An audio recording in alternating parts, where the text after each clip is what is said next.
பேடசுமா Leo தேசுமா பேடசுமா ஒரு சாம ஓடிடு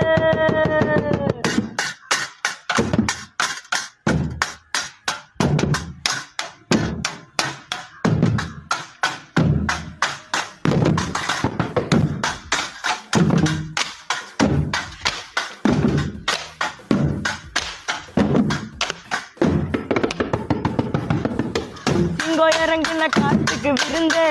இவ வேட்டைக்கு சதரனும் பயந்து வெள்ளும் புள்ளிக்கெல்லாம் புள்ளி எழுதி கோடல் உருவுற சம்பவ உறுதி இந்த வரையில நல்லவ இருந்தா இந்த கதையில ராட்சச முகந்தா வத்தி குச்சியில் எரிமலம் அவனே நெருங்காத நீ கொலசாமிய வேண்டிக்கோவாமே மொர